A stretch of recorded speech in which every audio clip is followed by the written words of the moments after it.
Hi ho, Silver, fellow steampunk enthusiasts. Tiki here, And Blue Dragon 5. And Jacob Gulliver. and welcome to a very special 20th anniversary retrospective of my scientifically ranked number one Disney movie, Treasure Planet. That's right, Really? You folks. went with scientific on that? You couldn't just say it's my favorite. It had to be scientifically right. Dragon, I watched all 60 Walt Disney Animation Studios movies. I ranked them all against each other. This is what came out on top. There was a process behind that decision, Well, I man. know, but that means you liked I it, though, right? mean, It wasn't just science that put it there. I mean, you liked it, right? I love this, of course, yeah. I just want to make sure. Okay, it seems like you kind of held back on that. Anyway, yes. So what's really interesting about this movie and the timing of it and the 20 years later of everything is there is oddly like Strange World. I like Strange World. I do. It's not nearly as good of a movie as this, but it does have some interesting parallels. There's a lot of themes of fatherhood in Strange World. I actually just kind of realized that the character of Morph in this movie, Strange World, has a very similar character that's just named Splat, and he's just there to be marketable, just like Morph is kind of just here to be marketable. I don't know, but that's kind of where the similarities end, other than the fact that this and Strange World were both colossal box office bombs, unfortunately.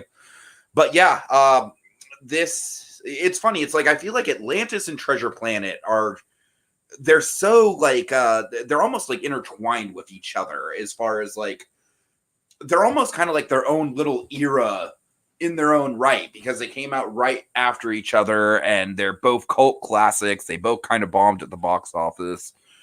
Very interesting little time span, because everyone remembers the 90s Renaissance for kind of like having the greatest run of Disney films.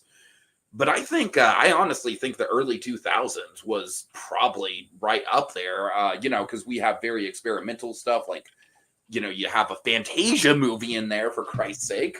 That's not nothing. You have stuff like Emperor's New Groove, Lilo and Stitch, two of my all-time favorites, Treasure Planet, Atlantis, and then you have Brother Bear, and that kind of starts things off on a bad note going into the mid-2000s.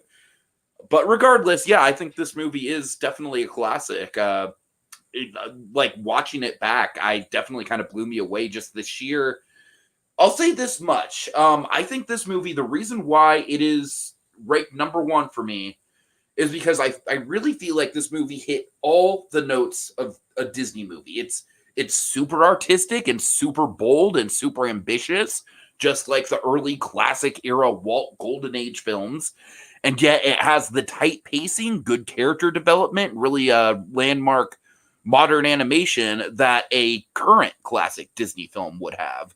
Mm-hmm. And so I really do feel like this is kind of like the best of both worlds. It's got both that ambition and that artistic drive to it, while also feeling very fresh, feeling, the pace is right there. It's got a lot more modern sensibilities when it comes to its storytelling. And honestly, I think just those ingredients, once again, kind of put into a scientific blender of science. I'm kidding, of course. Kind of makes it for me. All right, we got Atomic Beast in the comments here. He says, it's a shame this didn't get a franchise. To me, this really feels like Disney's Gargoyles of its time. Yeah, Gargoyles is I don't know, that's a decent comparison, but I feel like Gargoyles was like more well-known than this was back in the day. I don't know, though. Anyways, Jacob Gulliver, my friend, you haven't been here for a minute, but that's okay. You've been busy with other things. So tell me, what do you think of Treasure Planet? I know this is also it is my favorite Disney movie, and I would definitely put it. See, he's not afraid to say it. Scientific. I would put it. Well, hang on, let me finish. I would also put it high amongst the scientific rankings. It might be number one, but to be honest, I haven't seen as many as Tiki has, and I'm probably not going to go back and see all of the ones that Tiki had seen. So I don't know if I'm qualified to scientifically rank the way that he is. But in terms of just like, if you take away all of the like Disney branding and everything, I think the structure of this film is one of the strongest, just from a script and editing point, out of all the stuff that I've seen from Disney. That's not to say that, other ones are bad in any way or anything, but I think they did a really good job of structuring this so that it feels, like they take the beats where they need them to expand, particularly with the really great montage in the middle of, Jim slowly learning how to be a sailor under Long John Silver in the middle. But like, they take those beats when they need them, but they don't waste time like hanging on anything for too long either. Which, I think some Disney movies are a little bit more guilty of kind of, dwelling in a moment for longer just to, show off some random bit of animation or to be, just silly with it, which is, that has value too. But if you're looking at it from just an editing perspective, it's not the strongest process. I also think it's just a really great adaptation of Treasure Island. I mean, the Robert Louis Stevenson story is much more dense than this film is, and it's not really aimed at kids the way that this is. Like, it was probably more aimed at like young adults or adults when it was written. It's a little bit more intense at moments, but I think they did a fantastic job of adapting this. And I would say there's not a better adaptation of Treasure Island. There's some good ones out there. In particular, there's one that I really like that was a mini series. It was a British mini series that has Eddie Izzard as Long John Silver. Oh, nice. Super good. And then Elijah Wood is Ben, the castaway. Super good. But anyway, I think this is the best adaptation. It's true science fantasy. They did a lot of things that Disney does in terms of like whimsy and wonder and joy, while also doing something that was totally different from anything else they'd done before and was very different from a lot of other big budget films out there. This is a wild genre, and it is well beloved for me for that reason alone. All right, Dragon. Morph is a parrot in the book, by the way. Oh yeah. So that's why Morph is there. Yeah, I caught that. To come back to the comment from like. Yeah, and he's a lobster in Muppet Treasure Island. True. Muppet Treasure Island, very much on the opposite end of the spectrum, where it's like, this movie, it's trying as hard as it can to be as faithful to the book as it can while still going in a radically different direction. Mm-hmm. Muppet Treasure Island goes in a radically different direction, and they're kind of just like, yeah, the book, it's guidelines. Yeah. Anyway.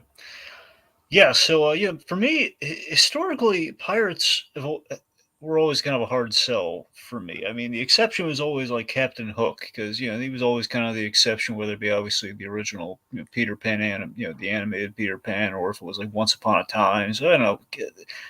Captain Hook was always like, well, there's a classy pirate for you. He looks great. He's very entertaining. He's got class and a hook. Where yes, he does have those two. One things. Could say class is his hook. Sure.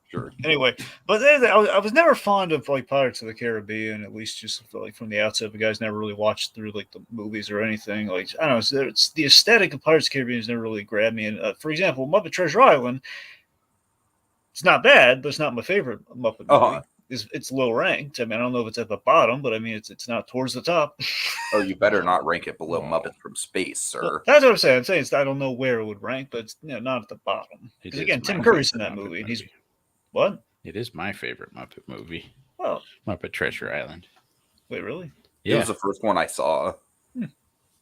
Go figure. Anyway, yes. Irrelevant. Point being, I mean, I probably can't rank at the bottom because Tim Curry's so wonderful in that film. Sure. Yeah, absolutely. That's that he drives the whole movie. Yeah. Anyway, but yeah, I mean, this is my kind of pirate movie. It's a great take on Treasure Island. I love how it draws focus on element that's in the story and really kind of makes it like the full kind of root. Honestly, the main core of the story, Jim Hawkins' relationship to Long John Silver. The sci-fi, there's a sci-fi hook to kind of spice things up, which I think Treasure Island desperately kind of needs over the years, where it's like, okay, well, it's basically, it's the perennial treasure hunt. This is like the treasure hunt story, essentially. So it's like, well, literally, when we think of pirates, we're thinking of Treasure Island. So really, everything can be done by proxy. That kind of has been done with Treasure Island. So Treasure Island was almost kind of like the proto Pirates of the Caribbean, if you will, as far as the pop culture interpretation of pirates. Sure. So it was a shame. It is truly a shame that this film shared the same fate as Atlantis. It really is, because I mean, I loved it when Disney. Especially because of just how much of a passion project it was, which I'm sure you'll get into with the Oh, background. oh yeah, no, I will. But that's the thing. I mean, it's such a shame, the fate of this film and Atlantis, because again, you gotta respect and love the heck out of a Disney movie that goes against the grain of like, well, we kind of have a house style, we do things this way, and sometimes occasionally we kind of change up the I mean, the animals. internet's losing its fucking mind over Strange Roll breaking that house style, so I don't know. Like sometimes it's animals, sometimes anthropomorphic animals. Usually Yeah, it's yeah. princesses, and then of course we have the oddball like a Wreck-It Ralph. That's kind of the modern sense, but historically it's like we got to swing for the fences more. We got to get creative with them, but also we can't really kind of fall in the same traps. And I don't know. It's like, as far as Disney, which kind of really Disney's beginnings are very deeply rooted in let's adapt the literary classics. This is kind of Very like much Disney so, kind of yeah. looking far back, oddly, in their approach of like, let's to the future in a sense here. Let's kind of. It really is kind of like full circle, because Treasure Island is, of course, the first live action movie that Disney made back in the day. And that was based on the book that I believe the book, like, it wasn't necessarily contemporary, but it wasn't like an ancient tome like the Grimm's fairy tales or something were back in the day. And so now the book has kind of like fallen into that sort of like, untouchable literary classic status. And it's really interesting how it worked out that way. Yeah, I mean, this story, the way it's approached, is kind of like a blend of Treasure Island, but if it were written by Edgar Rice Burroughs or something, to a degree. It's like the futuristic kind of like speculation of the future. But again, it's those ones like, what if we took the cover art and then kind of like, well, like a dash of, I don't know, obviously not a literal interpretation, like a dash of H.R. Giger or something. And there's like, throw a dash of it in there, I don't know. But yeah, so this, I mean, ultimately, look, Treasure Planet, I don't think I like it more than Atlantis, The Lost Empire, personally, because there's a lot of stuff I really love in that. Plus, that movie has like Mignola up the yin yang, even though that's fair. Yeah, stylistically, yeah. There's a lot. Atlantis is a lot.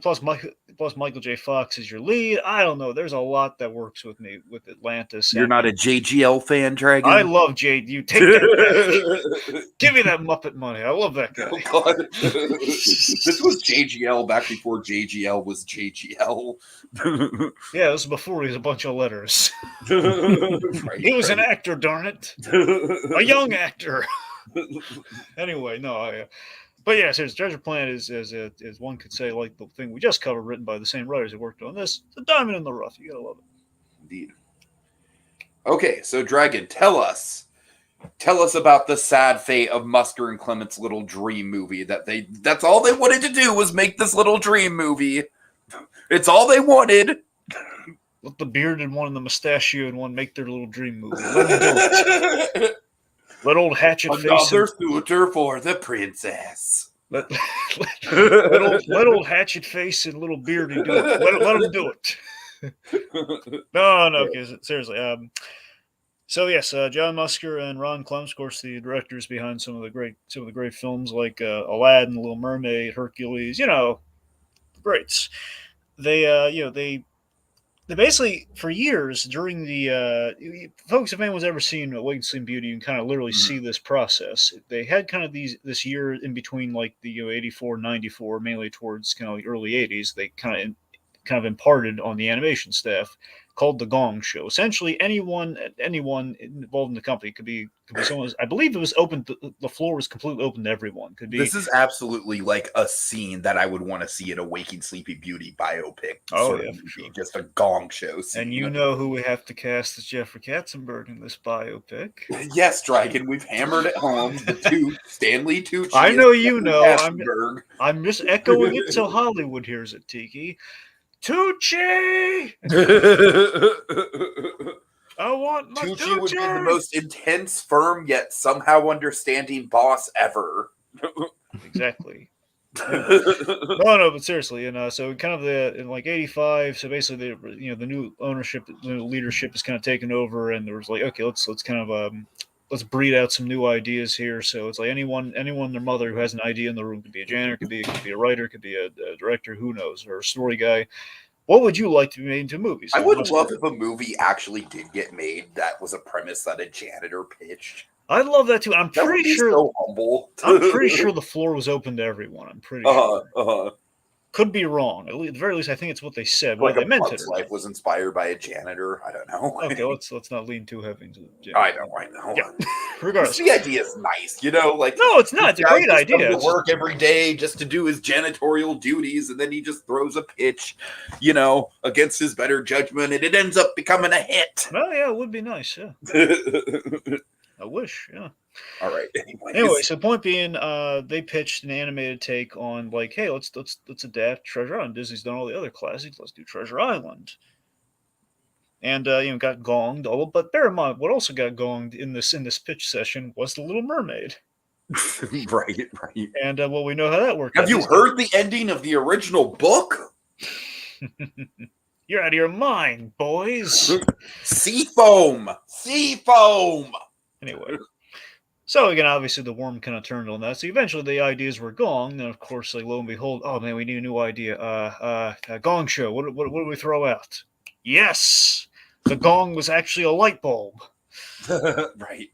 So essentially, Eisner turned it down initially. I believe he also vetoed The Little Mermaid or not. But point being, Eisner he turned it down. And then over the years, it was repitched a couple times. It was pitched to Katzenberg, who then turned down. Honestly, just very much. I feels like a person who like, I'm not feeling it, guys. Less the ideas, more literally kind of sound like, I'm not feeling it. Uh-huh. But I can't scientifically prove this. I can't authoritatively. Like I can scientifically prove that this is my favorite Disney movie. Exactly. That's what I was going for. Yes, I can't authoritatively say this for a fact, but if I were to speculate, they were really ticked off by this, by Katzenberg turning him down, because I assume this is when Katzenberg is probably the Lord of No. They right, exactly. They went to Roy E. Disney, and Roy he kind of greased the wheels, kind of repitched it to Eisner and got the okay, and I suspect did this out of spite to Katzenberg. I suspect, can't prove it, suspect. I mean, we all love Roy Disney, but he was pretty petty, honestly. Being totally honest. But I mean, it got results. They got good results. It did, yeah. Petty it up, Roy. Anyway, so I believe the vibe they're going for is they're trying to do like kind of a Spielberg Cameron vibe, and that's why the camera shakes and gets really creative in the film. It's like, well, let's kind of do kind of. It's funny that you mentioned Spielberg dragging, because one of my big talking points with this was all the daddy issues in this movie that are very Spielbergian. Yeah, let's go with Spielberg checklist. What's at the top of the list? It's in pretty much every Spielberg movie, maybe all but two, but. Gonna be daddy. I mean, we know the Fablemans is gonna have daddy issues up the yin yang. Wouldn't it be amazing if somehow the Fablemans did not have daddy issues? Well, we know objectively that's. I know. That's what I'm saying. It'd be gobsmacking. Like, of all the Spielberg movies, right? Anyway, so Anyway, so the point is they're going for kind of a Cameron vibe with kind of the space and obviously the voyage at the time and everything, especially post Titanic, and then you have like Spielberg in terms of like the adventure and the themes and such, and so they're working on the movie thinking, okay, how can we separate this? And I can't tell you exactly when the sci-fi idea came into play. I assume it was there from the original pitch, but I can't say for certain. What I can tell you is that once they made that decision, the design principle of the movie, the most unique thing about this movie is that they figured, okay, how are we going to represent this without going too sci-fi and not going too old story? So they came up with the 70-30 principle. Now, the 70-30 principle, the way it works, 70% of anything they represent on screen is 70% of it's traditional, as in like per the book. 30% sci-fi goodness. So like little things like from a distance looks like the book, up close, I just really one of the parts of the world building that I really do like is just the fact that like literally nobody cares or bothers to make I know there is an explanation, but like how freeform we are with the whole idea that you can breathe in space. You know what I mean? We don't have to get bogged down in details. It just is what it is. You know what I mean? Again, I like that there's like they don't walk you through the whole explanation, but you kind of see, okay, there's like a little little holographic force field thing around them, so that's how they're able to not die in space. Mm-hmm. You know, so it's something. You know. Sure, exactly, yeah. It's like, you don't need to walk through it. Like I said, we don't need the full on like origin story of how they can't, how they can breathe. We don't need like a demonstration of, okay, here's a guy who's going to choke to death in space. Exactly. Like, no, yeah. You get it. So, anyway, so again, obviously, this movie as well, very famously mixed. They've kind of been doing this incrementally. Like we mentioned this on the Aladdin This movie is basically like the last orgasm of the cap system. That's kind of a weird way of putting it, but okay. I know, but it is though. It like if the cap system was impressive before, this was just the cap system just going all out. Okay. Anyway, but yes, so the cap system was very much in full swing here, and it was kind of a you had like the magic carpet in Aladdin essentially is it's a 2D character but with a 3D element applied to it. So this is like, let's take it the next step further. Let's do the impossible. Let's mix hand drawn and CG. And you know why you don't see that often? I'll tell you why you don't see that often. Because it's very, very difficult. Yep. Really hard to do. So that's why the worst, the biggest technical challenge of the movie, when a 2D character, when a hand-drawn character has to interact with our fully CG character, Ben, when he has to hold and get all hugged on and jumped on by Ben. Ben is the most problematic part of this movie, both behind the scenes and as far as the narrative goes. Yeah.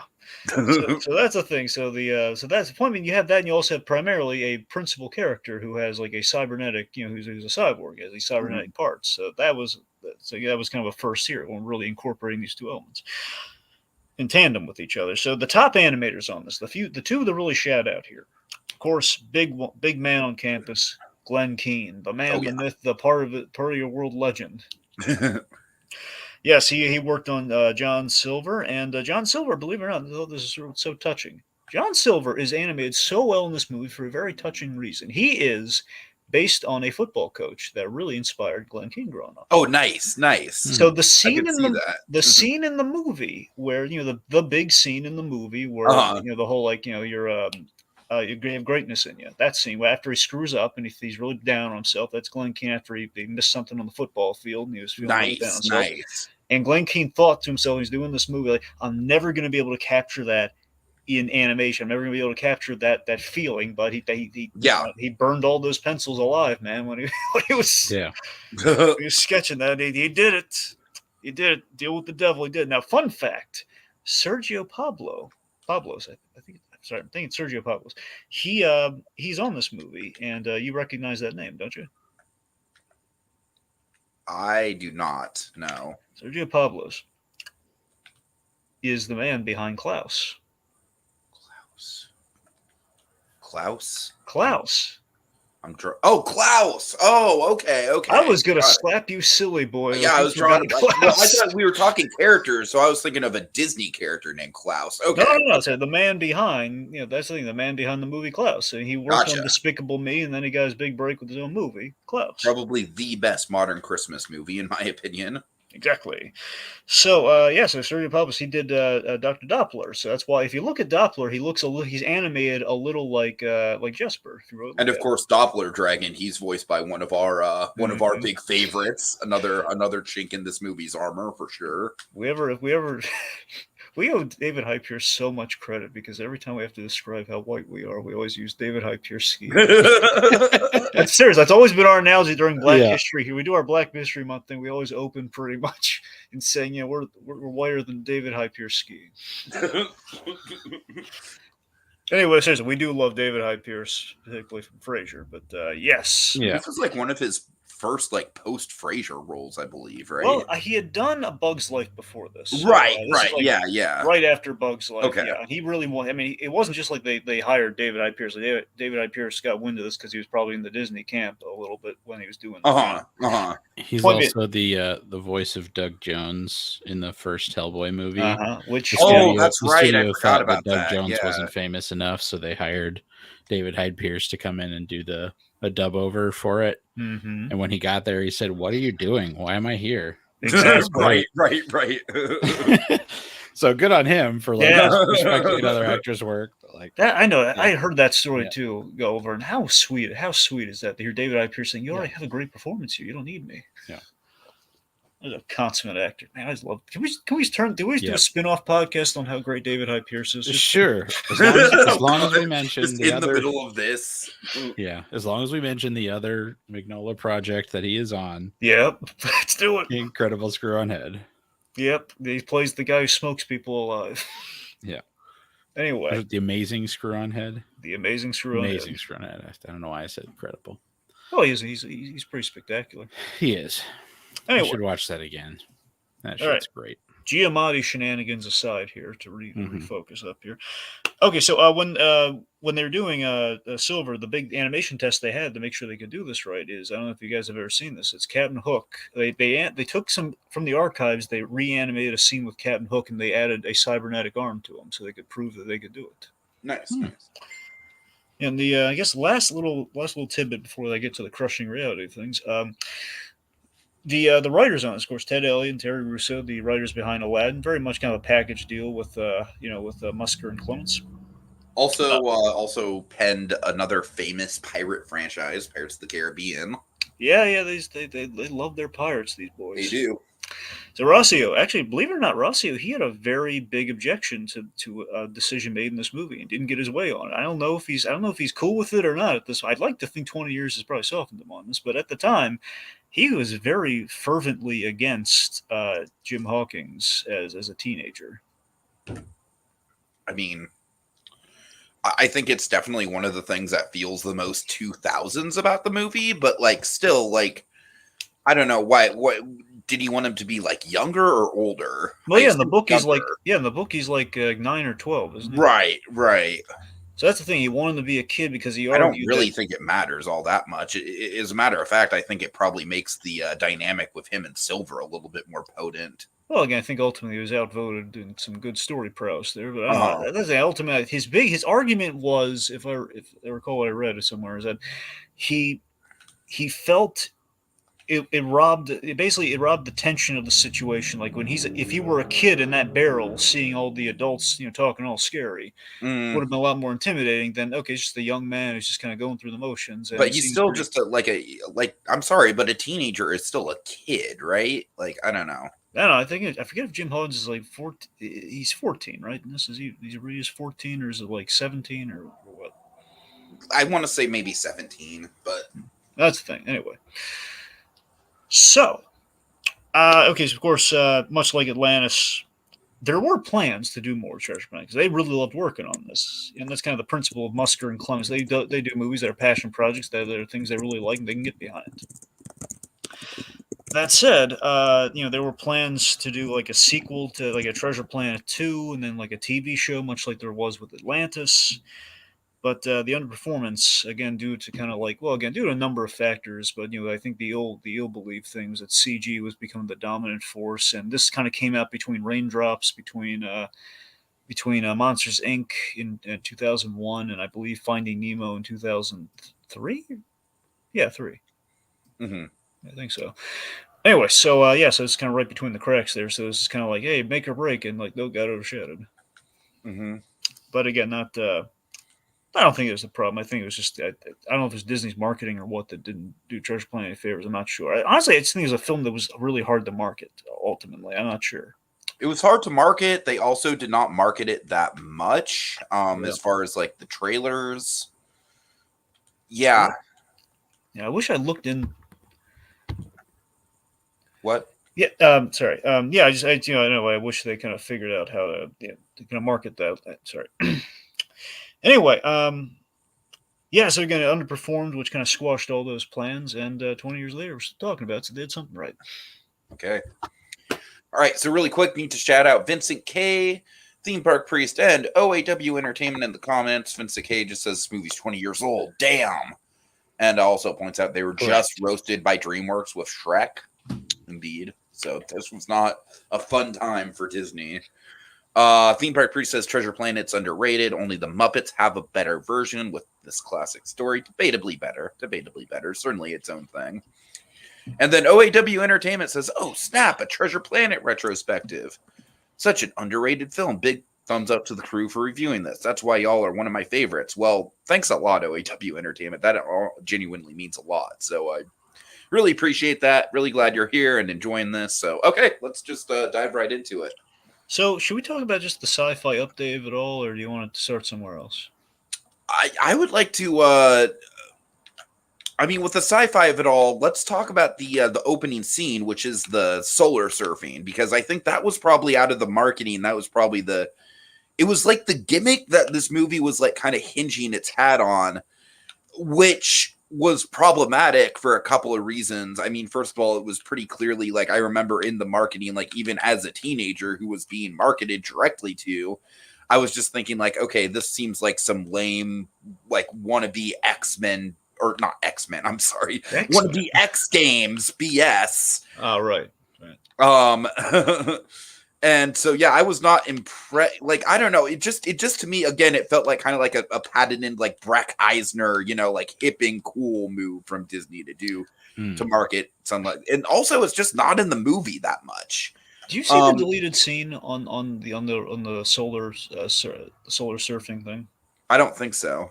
Solar sailing.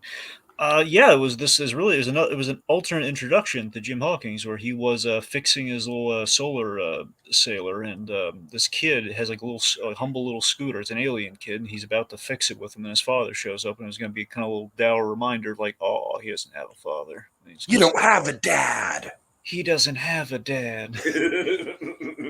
I always assumed they called them solar sailors as a throwback to Tron, which is also a Disney property and has solar sailors. Oh, does it really? I haven't watched Tron. I need to rewatch it. Yeah, there's one in the third act of both films. Uh-huh. So that's, I think maybe we got to do a Tron podcast. I don't know.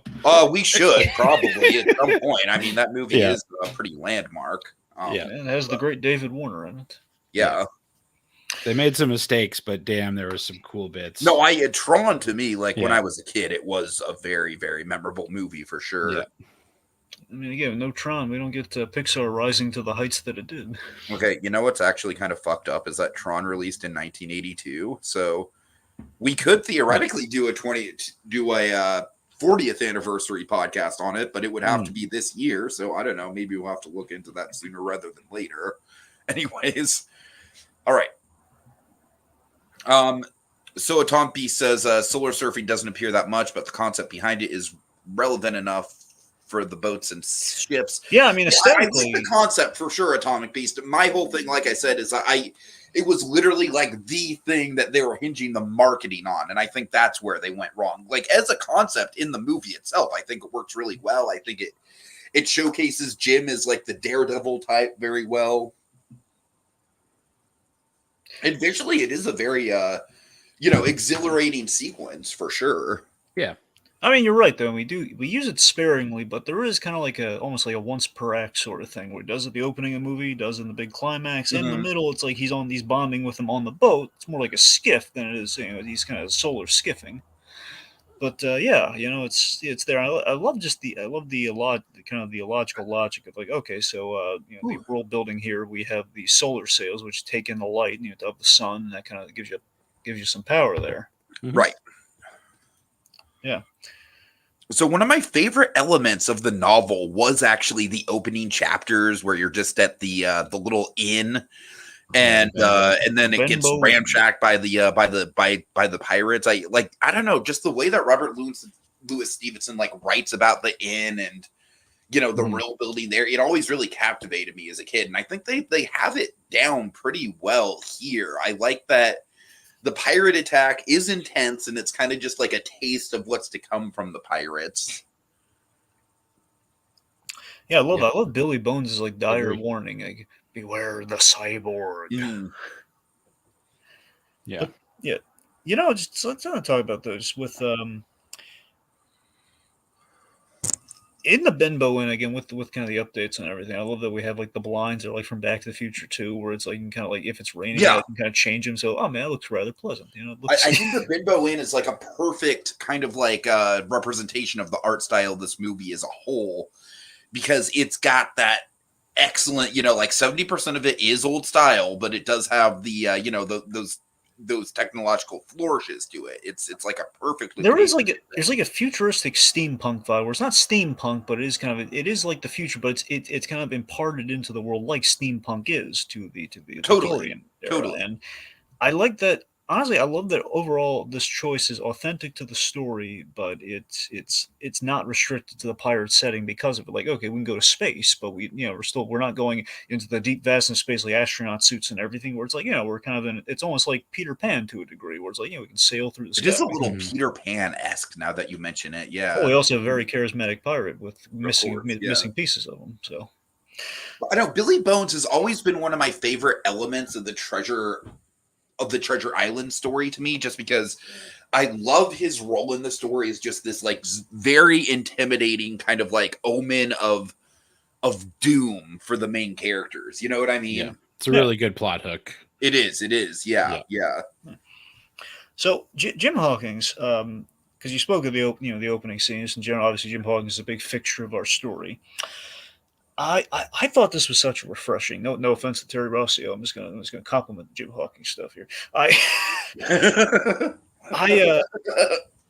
I found this Terry take. Ross was just watching this like 20 years later. He's just like fanatically going through every podcast. Like, they better not be praising the Jim Hawkins. Well, they did some sort of anniversary stream recently for Treasure Planet, so who knows? Who Oh knows? my I don't know if God. he's just there or not. I don't know what he's doing now.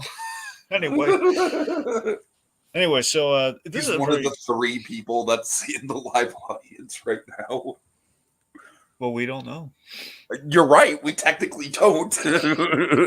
Anyway, so this is a really refreshing take on Jim Hawkins. I felt, the kid's kind of, he's kind of leaning more towards like he could go in the direction of like you said later in the movie. Had you reached me before I had this big arc in the movie, I would have probably taken you up on that pirate offer because he leans towards the pirate Right. lifestyle. Right. Because he feels he's been labeled a misfit, so why not? And of course, Joseph Gordon-Levitt, he he makes you feel for the kid. He really does. And I mean, honestly, the best comparison I have for Jim Hawkins, I think the reason why he really works for me is he's very Terry McGinnis-esque, and obviously the futuristic setting doesn't hurt that I comparison. can see that for sure. Yeah. I think there's a lot of Terry McGinnis in Like this a good kid. kid at heart, but definitely rough around the edges. Definitely has come from, kind of like a rough home life. Mm-hmm.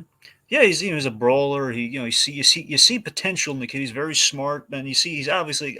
For me, the bit I love is when he sees Billy Bones' ship crash. Like, he sees it's catching fire. Like, he rushes to save that guy. That's a really good quality in this kid. And obviously we see he's rather ingenious. He figures out that map like it's a freaking Rubik's cube. He's got potential. Yeah, so he's kind of this. He starts off the adventure as kind of this kid thrust into adventure, and becomes and oh, I'm sorry, let me rephrase it. At the very beginning of our story, he's like a kid who's enthralled in adventures, like the little boy.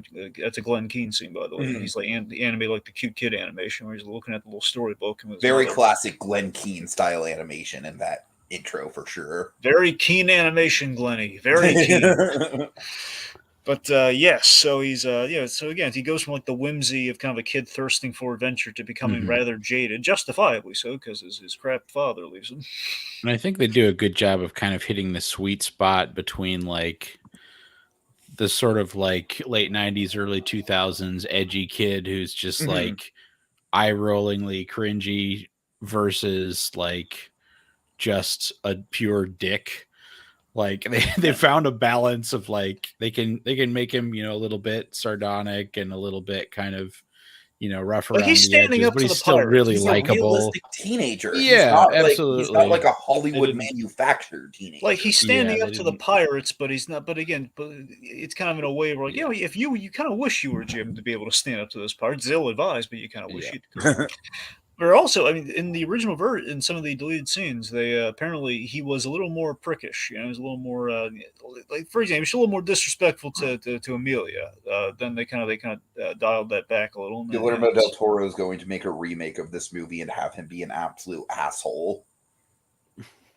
Don't be petty, Tiki. Right, I'm just saying that's what he did with Pinocchio. To be fair, though, he was like that. No, you're right. You're right. I won't be able to tell you one way or another until tomorrow. Pinocchio is very, very book accurate. I'll say that much.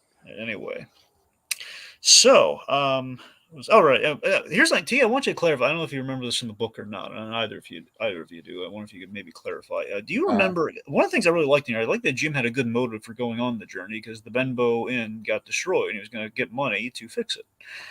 So, was that like a factor there? That's in the book, Jacob. Do you remember? We know the tavern gets destroyed, but is there like a repair thing, like a motive there? No, I can't remember what it was in the book.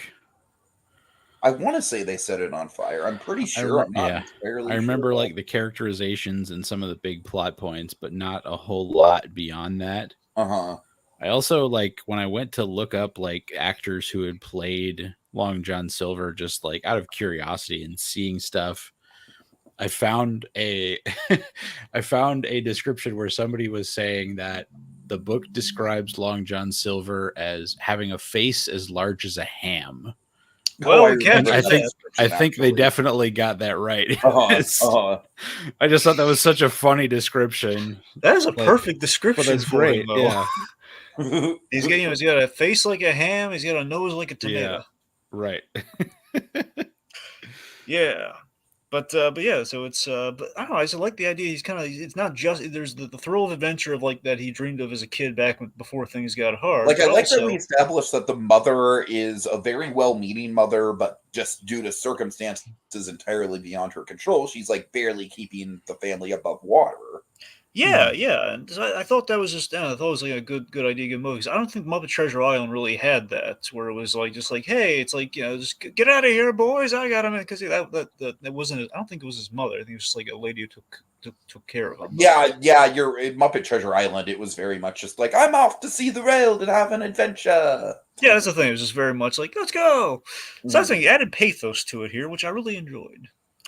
Also, Laurie Metcalf playing the mother, playing Jim Hogan's mother. Do you like? How do y'all think of the kind of like the tension between Doppler and the mother? I, of course, love David Hyde Pierce, but again, water is wet. We know this. However, David Hyde Pierce, though, he's I love that he kind of goes on a bit of an arc with Jim. If you look at it on the rewatch here, where it's like he's kind of criticizing Jim Hawkins as kind of like a friend of the family to her, and I think he grows a real respect and admiration for him through the movie. It's not like on full display because obviously the main story is Jim and Silver, but I think it's a little bit there. By the end, I feel like Doppler is kind of like the father figure to Jim that is steering him in the right direction, whereas Silver is, well-meaning, but still a negative influence just by his nature. Yeah, I think Doppler he's kind of the fill-in for the father figure, in which he's more friend than father figure. But you're right, though, he is kind of in that role, but he's failing miserably at it. John Silver's excelling at it, but again, very complicated, of course. So, but you're right, though. Yeah. So there's definitely he's kind of the biggest thing I got from Doppler on this film is that I feel he is a representation on the journey versus of home, of like where Jim comes from, and like like what he's kind of there for, to a degree of like it's like if Jim's kind of like it's basically he's a tether for why he doesn't go full pirate. It's like, hey, this is why you're here. This is kind of like the representatives of the Benbow Inn, kind of like who you are and the good kid that you are and all that sort of stuff, the potential that you have. I think it's kind of represented by Dob. I'm reading into it, mind you, but I'd like to think a bit of that's there.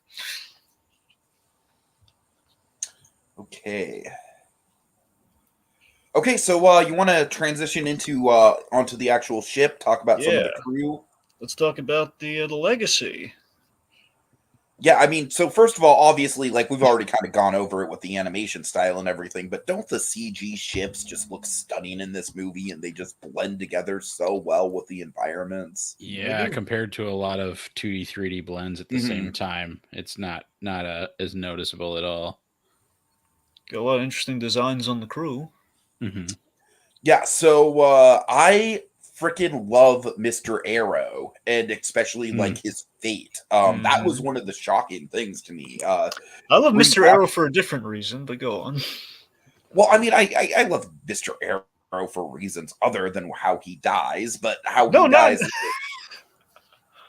No, go on. Sorry. It is a big part of like why I like, because before that moment I was definitely like enjoying the movie, but after that moment I was like, oh shit, okay, this movie like it means business, man. It's got some teeth on it.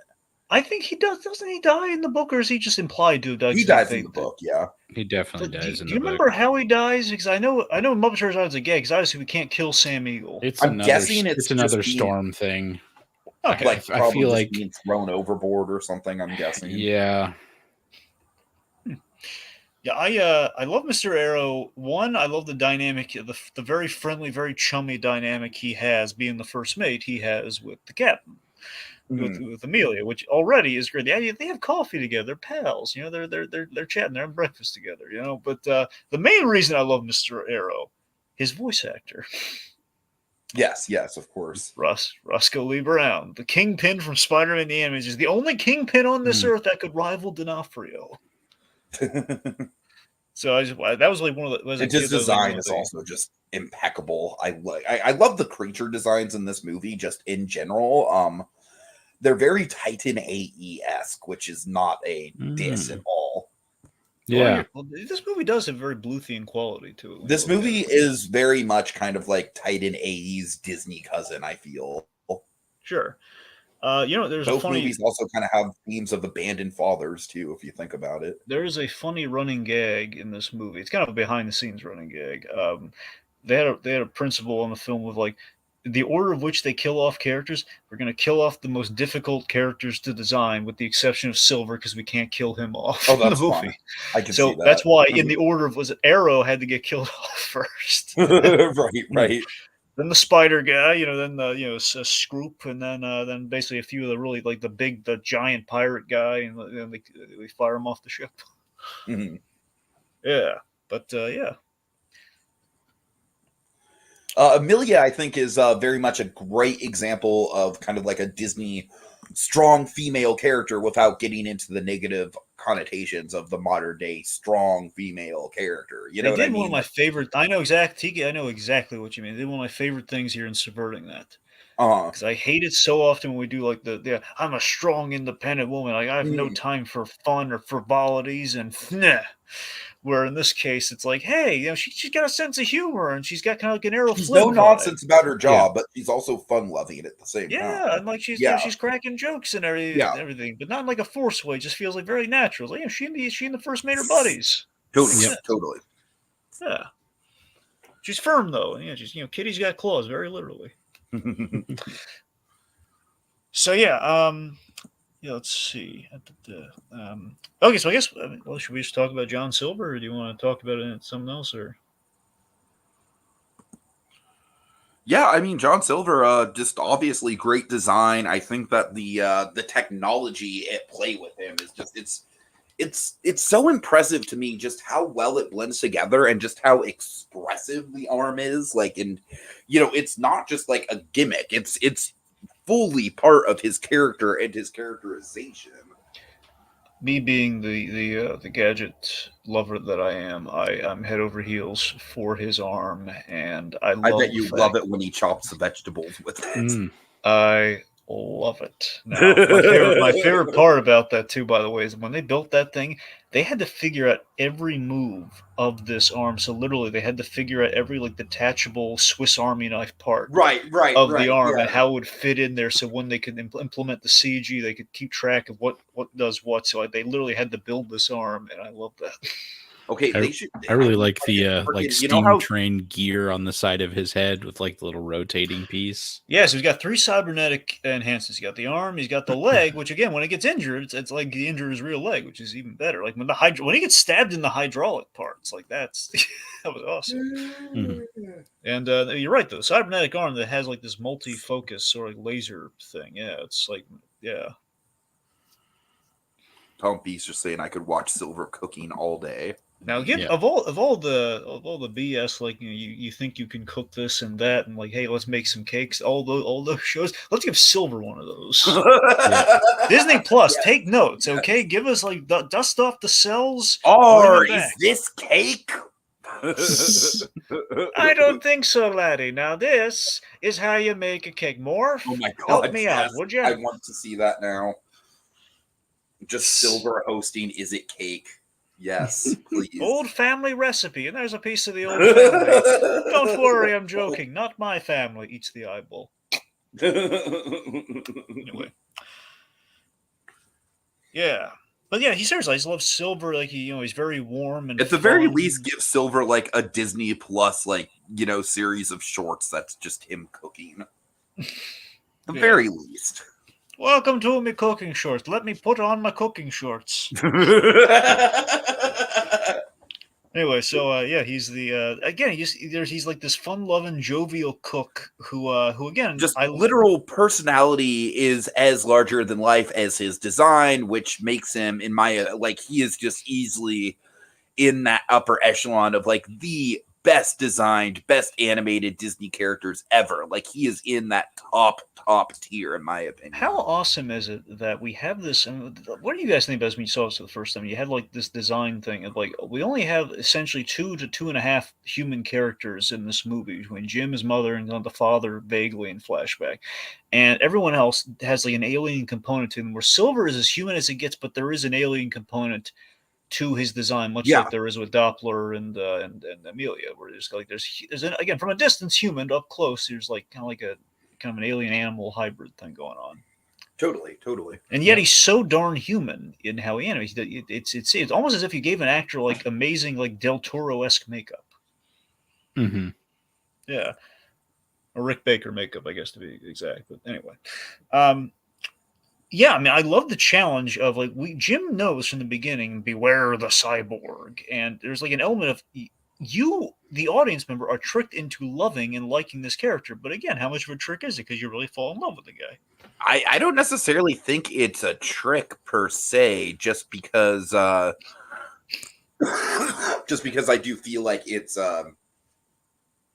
like the audience is like, at least coming off they should know that Silver is a cyborg, right? Like, yeah. I feel like the storytelling trick that this movie pulls off isn't so much like Silver being a twist villain. It's more so, I feel like the twist. Well, no. I don't mean that it's a reveal, hero, or at least that he's a pirate, but he's also a good man, and that's what Jim has to kind of grapple with morally. Well, yeah, I don't mean that it's a reveal that he's the same cyborg. Right. I mean it's a reveal that you're told don't trust this guy, and yet we are tricked into trusting this guy because we love him. Even though we know for a fact that we can't. Just even more impressively though, in this movie, here's a rarity for a Disney film for you.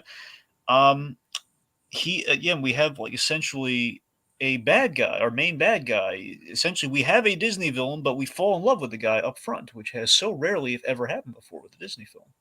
Mm-hmm. Like, think about it. Have you ever had like a Disney villain who's like up? I mean, that's the thing. Nowadays, even with the twist villains, we never really have that cemented in a place. I love this guy. I mean, honestly, Disney's kind of slowly gone from like twist villains to like, the villain is generational trauma. Sure, getting a little vague with it these days. As much as I love Encanto. I'm not saying we can't do movies without villains, but sometimes, maybe the villain of Encanto is the grandma. Yeah, exactly. Abuela, like she just like. Anyway, sorry, another conversation. Point being, it's kind of like it's just a question. We maybe going a little vague, but this is kind of during the transitional phase where it's like, hey, let's get really experimental. I can't really think of another time we've done something like this with the Disney villain, so it's kind of puts it kind of like a little hair above. We've got kind of a Zuko at play here. I don't know.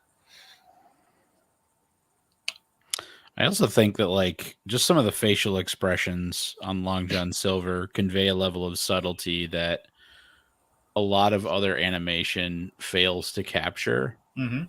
It usually is a genre where you have kind of a more exaggerated expressions and emotions on screen and, kind of played that for comedic effect. But I think they do a good job of selling some genuine kind of dramatic storytelling from his expressions in this, which isn't something you always see, especially not in a Disney flick. Agreed. Yes. So I guess I love these bits just that really establish their bond. Like I love Mhm. Silver saving Jim from Scroop. You have Scroop, like the Mhm. crab guy, and look at the spider crab guy, and he is like he's like almost going to break the guy's arm off because he's threatening Jim Hawkins. That was really cool. So perhaps perhaps we should talk about, in terms of their bonding, perhaps we should talk about the big montage itself, like the big standout montage of the movie. Yeah, I mean, I think the dialogue here as well is just really, really great. That big speech, uh, really inspirational stuff. I gotta be honest, I might have the controversial opinion in the room here. Probably do. Yeah, I'm still, to this day, I'm still split on the montage. It's a great montage. I have no qualms with visually with what we are doing. Musically, though, it feels so Disney 2000s to me. It's too angsty. Exactly. It's too angsty, and that was always just like It's of its time for sure. It yeah. probably is the most dated element of the movie, but I don't necessarily think it hurts the film at all. I don't know. I think I'm still split on if it does or not. I don't know. Like, Gulliver, where do you come to? Do you think is it too cringe? Like, what do you think? Like the music on that I mean, montage? for me, the music that they use is like kind of the kind of music that I grew up listening to in the early 2000s anyway. So, like, I have an ear for that kind of like emo punk music. So I don't personally mind it. I feel like the music kind of fades into the background in the montage because the focus on like what's happening becomes more important. I don't feel like I really notice it as much. It's just score to me, if I that makes mean, sense. it makes sense. I don't know. For me, when I watch it, it's like, man, I'm drawn in Right? That I by just think you hate power pop. maybe. I don't know. It just feels like I'm watching. I'm captivated by seeing the story that's going on here. But then we get to the honestly, there's one moment particularly in this montage where it really distracts me, or it just feels like I think we've compromised a little bit of the story here with this with this music going super emo on the air, where it's like literally the boy gets up, the young Jim Hawkins. He gets up. His father is leaving, and he's running after him. It feels very overly. I don't know. It feels overly dramatic, and I don't know. I think It's that's supposed to be one of the freaking most heart wrenching scenes in the movie. And it yeah, is. I know and it maybe the is. song doesn't like complement that moment perfectly, but like the animation is still there. No, I'm not saying the animation's bad in that scene. It's not sad. It just feels like it's like, man, that's really conveniently timed. He's just gonna get up in that moment and run out right as he's missing. I don't know. I don't know, man. It feels like we were making a music video in the midst of the movie for a moment of like, and he misses him, I and we could hit the almost see it beat. as a little bit of like, that's the way he remembers it, even if it's not exactly Mhm. the way it was. Yeah. Like it's more about the emotion of the moment than it is about, you know, perfect factual recollection. Because like in a perfect factual recollection, we'd see the guy's face and like Yeah. there would be dialogue happening. It wouldn't just be like a pat on the head and stuff. Right. Sure, sure. So But also, yeah, yeah. yeah. Anyway, What do you? Okay, let me ask you this. Maybe you're right. Maybe overall, what if? I wonder if I'm projecting this. I think Jim's father did him dirty. How much of a crap bag is Jim Hawkins' father? He just ran out just to go sailing and never He's came a back. realistic crap bag for sure. Right? He's one of the more realistic deadbeat dads of Disney. Which I mean, think about it. I Usually feel we like kill. this is very much the Disney's ultimate kind of like he went to the store to go get smokes and never Mhm. came back kind of situation. Can you think of another time in which we've had like usually we kill off Popeye? Can you think of another time Yeah, in yeah, which we yeah. had him? Usually it's either a mom or a dad who's killed off. This Yeah. is or they're just not in the picture in a vague kind of ET style way. But yeah. That's the thing. We've had some bad parenting. I mean, look at Encanto. But aside from the not parenting, grandparenting in that case. But Yeah, don't you dare talk crap about those parents. oh, I'm never going to talk crap about those parents. The only things I like in that movie, practically. But yeah, that little double nod that Augustus gives and early in the movie when he's like proud of his advice. He's like, I know. I'm aware. I like those Anyways. parents. Grandmama. Yeah.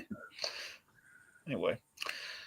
Okay, so point being, in this montage, the important part is that we see Jim really impressing Silver, basically impressing the father he never had with like how much he's learned on his own. Like, look, I can tie a knot better than you, and I can skiff sail very well. And I'm cleaning all those dishes, man, in record time. Look at me go. I want to know, can you show me? Something seems real about this pirate like me. Well, I think the better way of putting it, Tiki, would be he's proud of his boy. Yes. Either way, it's kind of forced, but yeah. Yeah. True. So it does have the vibe of a Tarzan montage, though. I think. Okay. So let's see. So should we talk about the mutiny? So we built up all this goodwill with Silver, only to have it crash and burn so tragically and so heart-stabbing. Like, no, don't say that while he's in the barrel. No. Yeah, I mean, like you said, the movie does do a good job of kind of like playing with your expectations, like honestly, throughout the whole film's runtime of Silver's true allegiances. I tell you, visually, this bit really hit me more in the rewatch. I kind of forgot about it. He's we have like the perp, like the little fruit thing, and Scroop figures out what okay, he's overheard the intimate conversation, the Glen Keane conversation about the whole you're Yep. You'll impress us all essentially, and he stabs it, man. He's like, you gotten soft, and he's like perforating the fruit, like, oh god, Yep. it's oozing out, like there, and it's like a direct threat and everything. Like, wow, it was good visual. Great visual storytelling for sure. Anyway, so we have like a good coded conversation once Jim is in the know and he's overheard this whole conversation where like Silver's down there and saying, I've never been very good at games. He's pretty much saying, okay, I know the jig's up to the other guy. And then, of course, Jim goes for like a little hydraulic stab. Because I think it's hydraulics, but anyway. Kind of goes for the stab there. And I just love that we see, with the acting you were speaking of earlier, Gulliver, I love that Silver, we see in the acting, he just cannot bring himself to shoot Jim. Yeah. Can't do it.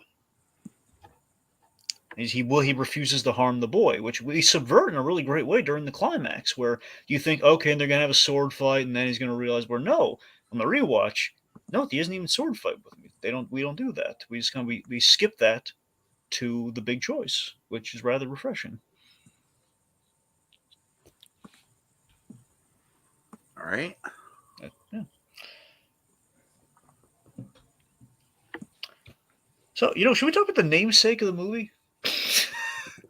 Yeah, well, the namesake of the movie really doesn't come about until the third act, so it's not like it's a joke that we haven't talked about it yet. But it is where they're going, after all. So yeah. we've reached, guess what it is now. You'll never guess. Treasure Planet. I don't know. I don't. Yeah, I was actually going to guess the Powerline concert myself. Yeah. Treasure Powerline. I mean, that's where they're trying to go, right? They're trying to go. So that's why it's a cult classic. Forget all the other stuff. And that's Jim's trying to Jim tries to change the map on Silver, and it's a big dramatic backstab. Him and Silver are in like a little skiff, and he's saying, "Do I turn left or right? Left or right?" What would be this movie's equivalent of High Dad Soup? Well, it would be the stew. Remember the stew that he makes? Yes, the High Dad Stew. Yes. I got a little dad in there. Anyway. All right. So honestly, the design treasure planet is a really cool idea. The planet itself is, again, it's a lot more interesting than just a big old island, and it's the fact that it's a big old. Basically, it's a version of the map, but it's the size of a planet. Yeah. I love the mechanics of the whole portal thing, where you plug it in. You have like this infinite portal, which explains why this pirate was so good. Of course, this is why Treasure Planet is the loot of 1,000 worlds. Oh yeah. Yeah. So okay, let's ask the big question, gentlemen. How do we feel about Ben? I don't personally mind him, especially on a rewatch. Honestly. Yeah. I think he gets a lot of shit. I think a lot of people think that he kind of ruins the movie. And like, I will agree that he is probably the most like, aggressive element of the movie as far as like, hey, look, it's a kid's movie. We have this silly character. I mean, also they freaking let, I'm blanking the actor's Martin name. Short? Martin Short, yeah. Just let him do like over the top Jerry Lewis antics. I mean, it is very much a genie type zero reining in. sure. Yeah. And like that's But what I do fine. like about it, characterization wise, is I actually think that most of what he does say makes sense in the context of him being, I like the interpretation of Ben Gunn being a robot who's malfunctioned. Like, I think that is that's a very clever adaptation choice for one. I have no problem with that Right. as an adaptation choice. And I mean, in the book, a guy who is suffering severe PTSD and paranoia because he's been alone for a really long time. Like, you can't really put that in a movie aimed at kids. It'd basically be like Matt Damon in Interstellar. Yeah, it would be kind of intense, Yeah. As far as Ben goes, of course, the whole robot in this is really cool. What they did with Ben is that to offset him being a CG character, they animated him in a broad, cartoony way to hopefully cover up to help with the blending, to help blend the two mediums, which is it's a good idea, especially. I think it works too. I think it really works. See, here's the thing: on the rewatch, the only issue I have with Ben is that I don't mind Benny. I think he's fine. I like Martin Short, but the only issue I have is that in certain sequences, like when we have the action going, I know it's obviously the point of the sequence, but it makes you wonder: are we making him too, maybe not incompetent, but are we making him too broad to the point where it's really getting in the way of like the story that's going on here? It's in one sequence during the big action scene when we steal the map back and we're going. It's Jim versus Scroop. It's like he's pulling. I know we need something to go wrong during the sequence, but literally Jim says this robot's going to get us killed. Like he has a point there. He's going to get him killed. This guy is like he says, "Hey guys, I know we're hiding, but over here." So that it's not helpful. Mm-hmm. Feels a little like it feels like we're facilitating. Okay, well we need Jim to be discovered, so the robot just waves around and really loudly calls some attention to him. I don't know. So that gives me pause on the rewatch with Ben. But otherwise, it's fun, and I love it when his brain gets plugged back in. That's a lot of fun. Yep. Yeah. But again, also some really good acting that came from Silver when he's reconfronted with Jim. I also love that we kind of found a way to work in the crutch from John Silver, where his arm needs to be a crutch after Jim stabbed him in the leg. Yeah. I And do like all the tension we have with once Act 3 rolls around and Silver does become kind of like our main antagonist again, there is very much a danger with him, Yeah, I love, but while there's a danger, and while he's the villain, I do love that there is like a softening. There's like a sympathy there where when he offers Jim to be partners on this venture, I don't think he's lying. I think he absolutely means like, no, you and I will betray all the other guys, go 50-50, because I was going to betray those guys anyway, and I like you. Let's do that.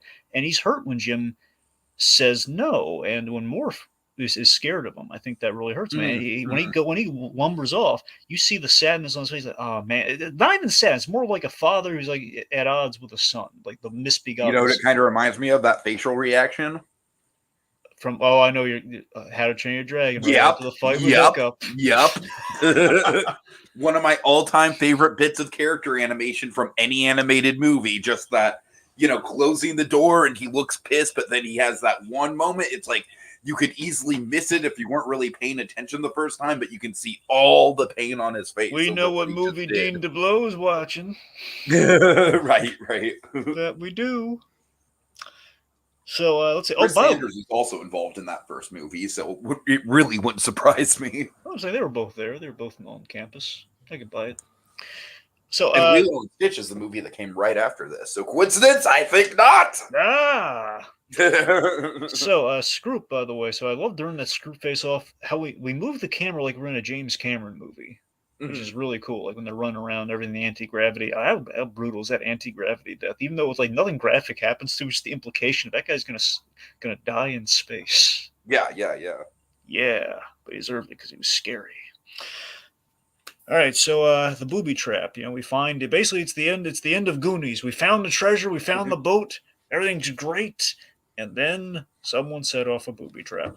I mean, to be fair, it's the end of Treasure Island.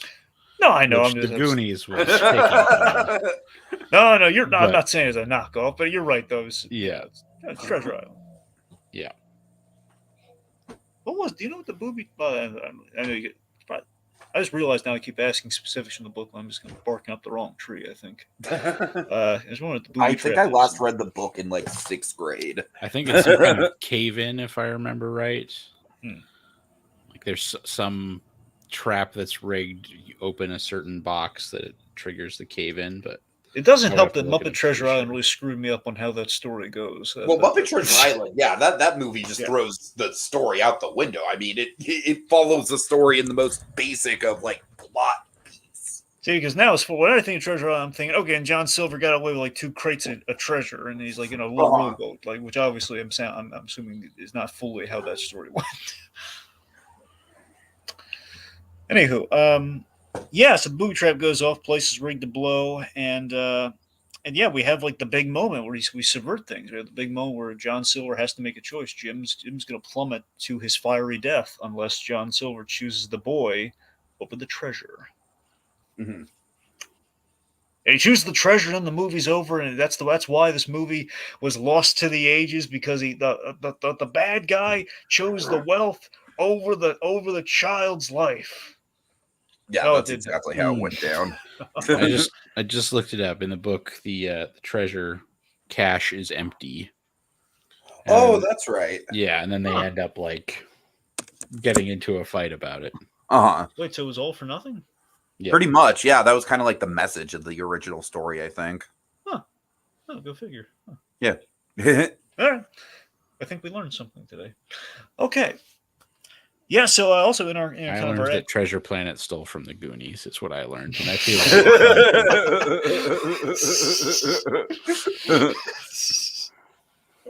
anyway.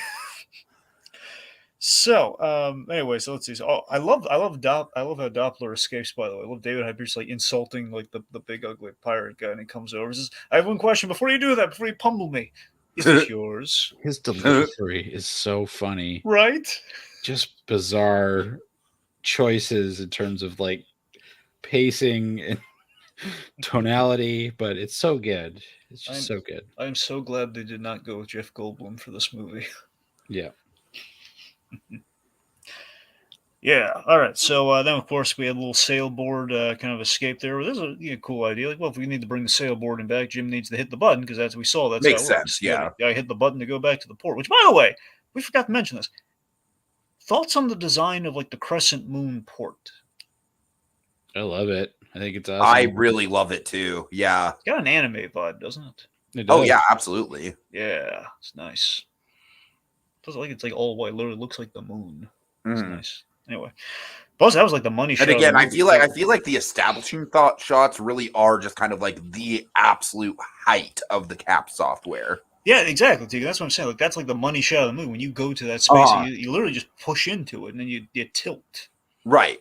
Yeah. So, yeah, I think it. Yeah.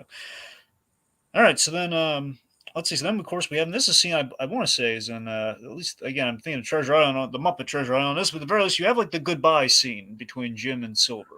It's a big scene, which he kind of lets him go, and then we have the gift of a morph. He gives him a morph.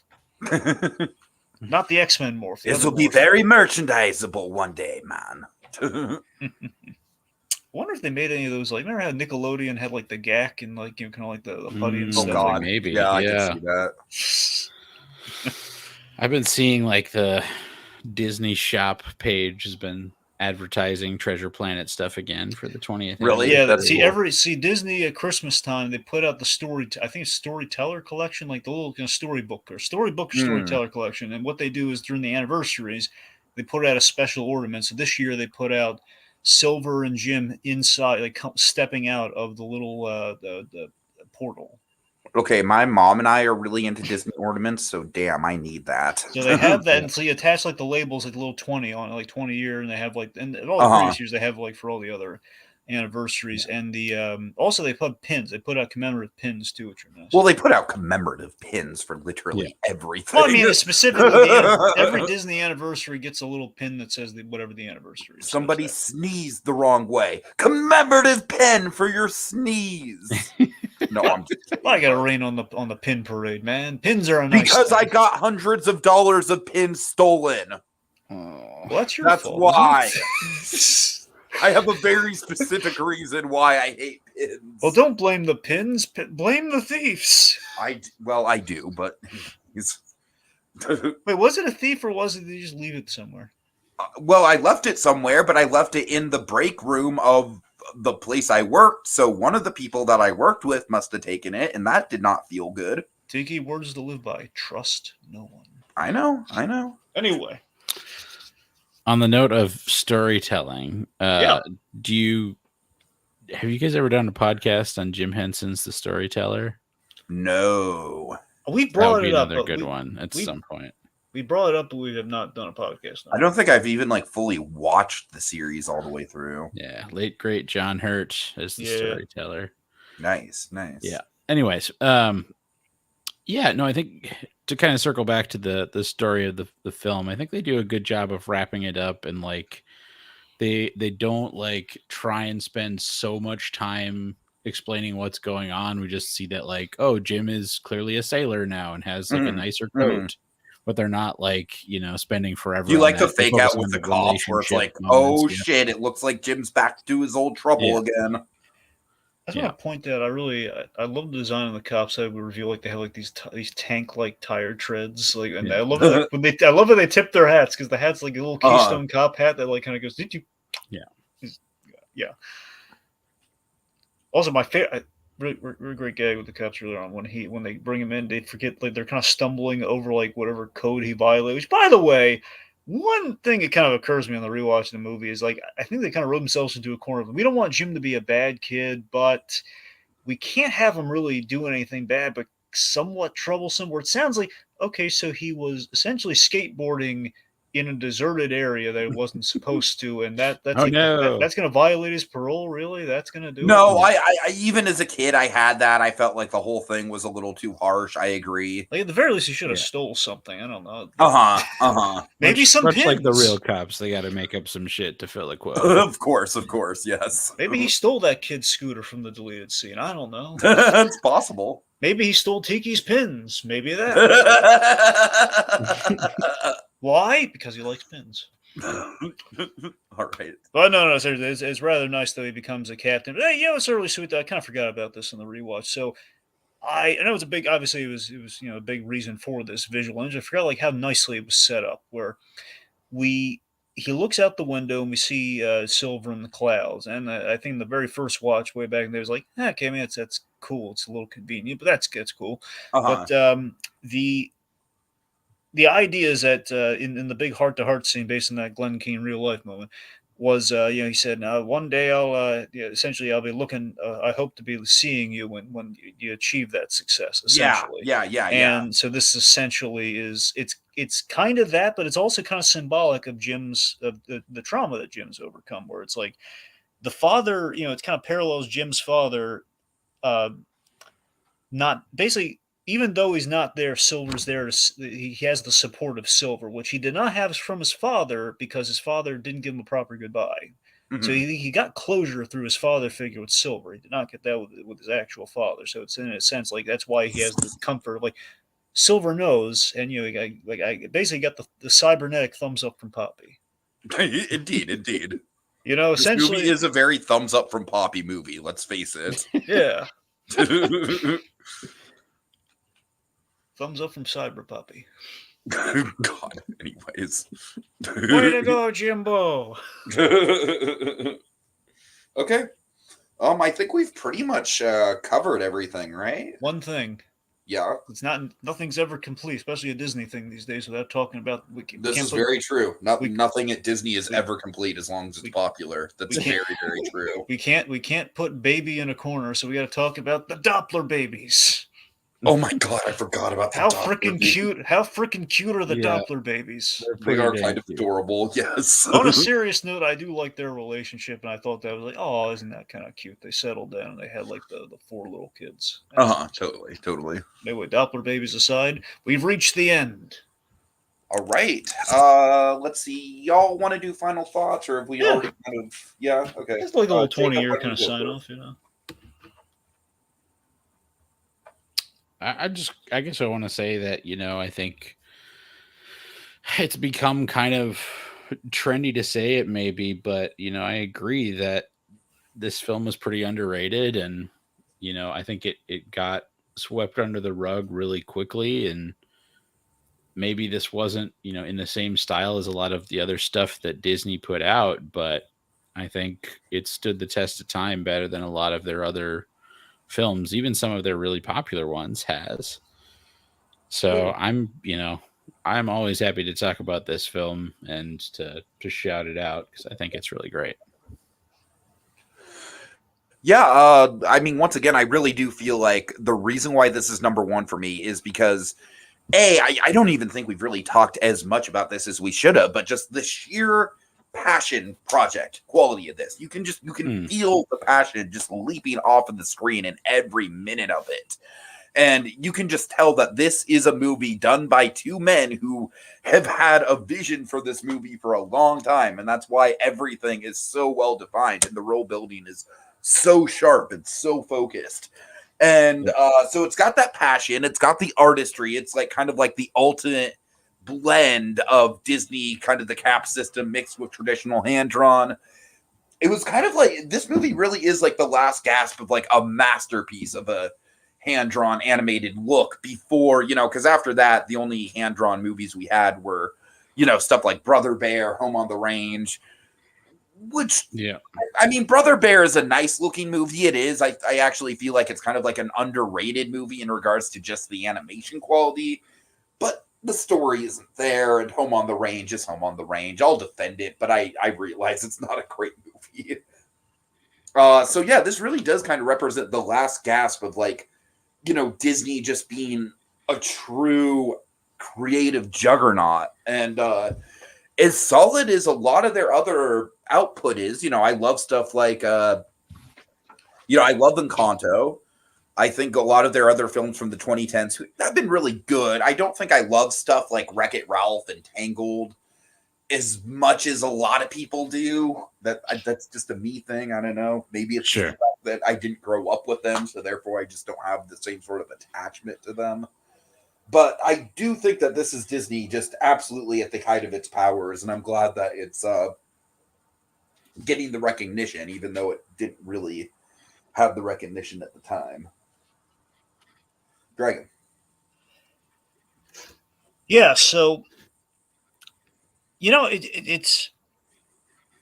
I think there's something special about this movie where it's nice to see the Disney movies that are films before they're kind of like the Disney brand first, which I think this movie has in spades. Where it's like it's the again it's kind of it's like what Clements and Mustard were thinking when they were making Aladdin. Like, I just want to make a movie that we're going to enjoy, something we can just watch and really like. So let's make kind of like our version, like what we would want Treasure Island to be. Like, I want it to be like a cool sci-fi take on it. So again, it feels like that before there's a worry about like playing to any like studio agendas or playing to any like we got to play this crowd, that crowd, or we got to affect this. We got to work in a little sidekick. We got to work in trendy music, all that sort of stuff. Where it was it at this point in Disney's period, sorry, at this point in time, at this period in time for Disney, it was kind of like their too big to fail mentality of the '90s at play, getting into the 2000s. Like they were kind of coming off of that, where it's like we're too big to fail, like in '94, and then it was drifting into like we're still too big to fail, but maybe a few bumps in the road, Pocahontas here and there. But yeah, so like they're going off of that momentum, and then that allowed for bold risk. And it's a shame that this didn't do better because again they were allowed to take those bold risks, and it's so sad that these bold risks didn't really pay off because the 2000s debatably, I mean, I think taking dinosaurs out of the equation, the 2000s Disney was putting out really unique films until again then the bottom dropped out at a certain point. But again there was like a really great momentum where it's like we're still kind of drifting from kind of the kind of the flow of the 90s. Things like Fantasia 2000, Emperor's New Groove, Treasure Planet, Atlantis, Lilo and Stitch, like exactly. all 5 of those movies are just absolute bangers. That's what I'm saying. You have kind of another another renaissance of sorts with those 5 movies, and it's just really it's a shame that kind of I don't know, they kind of looked at the bottom line at a certain point. We're like, even if we do like this, I'd like to think maybe even like the shareholders and such, everyone, the guys in suits are like looking at this movie, like, guys, this is a good movie, but I don't know. It's not in the cards for us. People aren't seeing these movies because they're going for something. They kind of there's like a brand recognition of sorts, and I don't know. It's like we're going. They're chasing after what's big and shiny. Yeah. Yeah, Yeah, yes, but overall, yeah, I it's feel like this feels more like an early DreamWorks movie than anything else. It feels like an El Dorado. yeah. It's a shame that El Dorado period didn't stick around more, and it's a shame. Oh, I That, would love to see DreamWorks Animation make another Road to El Dorado type movie, but that's a different. That's the same writers that worked on this that did Road to El Dorado. It is. So I don't know. It's they just know not their adventure movies, Dragon. They really do. at the end of the day, it really again, it's not. I don't think it's because of the CG thing, but I just think it was like there was maybe a quality of story thing. We saw firsthand when Disney when they just tried to cash in. Let's do CG movies, and what they turn out Chicken Little. It's not a patented. It's not a patented formula of CG equals success. So it can't just have been like the marketplace was changing. But I think ultimately Treasure Planet is just. It's a really cool idea. It's a really neat spin that you would not see every day, and I think it worked. And I think it's why people are look back on it so fondly. It just works, and it's a cool movie. Okay. All right. Well, let's see. So big thanks in the comments to OAW Entertainment, Atomic Beast, Vincent K, and Theme Park Priest. You're the real treasure of this podcast. And thanks to Jacob Gulliver for coming on. No problem. Happy to be here anytime I've got the time. All right. Have a good night, everyone. See y'all later. On the way to the palace, I suppose.